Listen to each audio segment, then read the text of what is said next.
షఫాలి జరీవాలా మృతి దేశవ్యాప్తంగా చర్చనీయాంశంగా మారింది. ఎంతో ఫిట్గా గ్లామర్గా ఉండే షఫాలి హఠాత్తుగా గుండెపోటుతో మరణించడం ఏంటనే అనుమానాలు వ్యక్తమవుతున్నాయి. దీనిపై యోగా గురువు రామ్దేవ్ బాబా ఆసక్తికరమైన వ్యాఖ్యలు చేశారు. ఇంతకీ షఫాలి మరణానికి కారణం ఏంటి?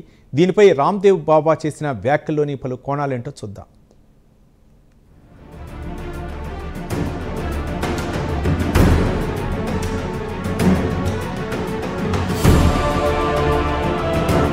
ప్రముఖ బాలీవుడ్ నటి షఫాలి జరీవాలా మరణం అందరినీ ఆశ్చర్యానికి గురిచేసింది. ఎంతో ఫిట్ గా గ్లామర్ గా ఉండే షఫాలి హఠాత్తుగా గుండెపోటుతో మరణించడం అనేక రకాల చర్చలకు దారితీస్తోంది. ఆమె మరణానికి యాంటీ ఏజింగ్ మందులే కారణమనే అనుమానాలు వ్యక్తమవుతున్నాయి. వెండితెర, బుల్లితెరల్ని ఏలుతున్న తారలు తమ అందాల్ని మరింత బాగా చూపించడం కోసం యాంటీ ఏజింగ్ డ్రగ్స్ వాడుకోక తప్పదా? అలా వాడుకుంటే కెరీర్ మాటేమో కానీ జీవితమే అర్ధాంతరంగా ఆపేయాల్సిన పరిస్థితులు ఎదురవుతాయా అన్న వ్యాఖ్యలు సర్వత్రా వినిపిస్తున్నాయి.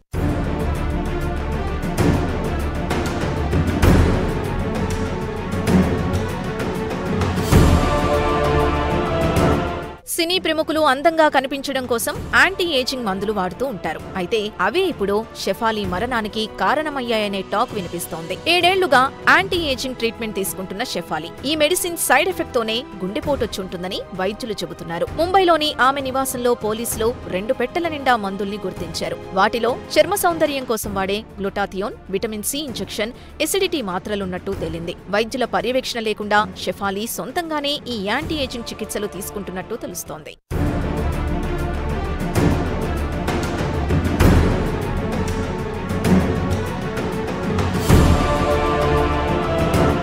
గతంలో నటుడు సిద్ధార్థ్ శుక్లా, ఇప్పుడు షఫాలి జరీవాలా లాంటి యువతరం అకాల మరణాలపై బాబా రామ్దేవ్ ఆసక్తికర వ్యాఖ్యలు చేశారు. శరీరంలోని ప్రతి కణం సహజ జీవిత చక్రాన్ని దెబ్బతీసినప్పుడు గుండెపోటు వంటి ప్రమాదాలు జరుగుతాయని రామ్దేవ్ బాబా హెచ్చరిస్తున్నారు. పైపై మెరుగుల కన్నా అంతర్గత ఆరోగ్యం చాలా ముఖ్యమని బాబా రామ్దేవ్ సూచించారు. ప్రతి క్షణం జీవించడానికి సహజ సమయం ఉంటుందని, పైపై మెరుగుల కన్నా అంతర్గత ఆరోగ్యం చాలా ముఖ్యమని బాబా రామ్దేవ్ సూచిస్తున్నారు. ప్రతి కణం జీవించడానికి సహజ సమయం ఉంటుందని, దాన్ని మార్చాలని చూస్తే అంతర్గత విధ్వంసాలకు దారితీస్తుంది అంటున్నారు. సహజత్వానికి విరుద్ధంగా ఉంటే సమస్యలు తప్పవని హెచ్చరిస్తున్నారు.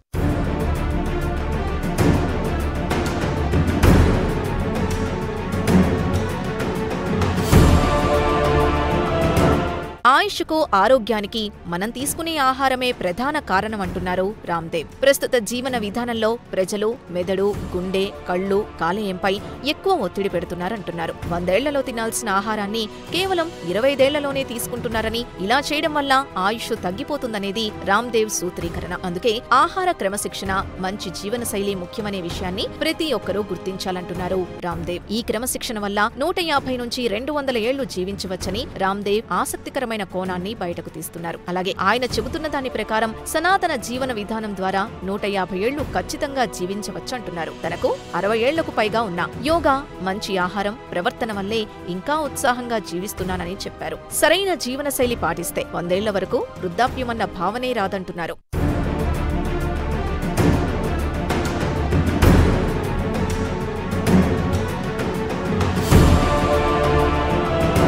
కొత్త అవకాశాలు అందుకోవడం కోసం, ఉన్న అవకాశాల్ని పదిలంగా కాపాడుకోవడం కోసం ముఖ్యంగా సినీ తారలు ఇలా ప్రమాదకరమైన మందులు వాడుకోవాల్సిందేనా? ఆధునిక విద్య తెలిసిన నటులే ఇలా చేస్తే తరువాతి జనరేషన్ ఇలాంటి ఆకర్షణలకు మరింతగా లోనవుతారన్న అభిప్రాయాలున్నాయి. మరి ఇలాంటి వాటికి చెక్ పెట్టేదెవరు? ఆధునిక విద్య తెలిసిన నటులే ఇలా చేస్తే తరువాతి జనరేషన్ ఇలాంటి ఆకర్షణలకు మరింతగా లోనవుతారన్న అభిప్రాయాలు వ్యక్తమవుతున్నాయి. మరి ఇలాంటి వాటికి చెక్ పెట్టేదెవరు?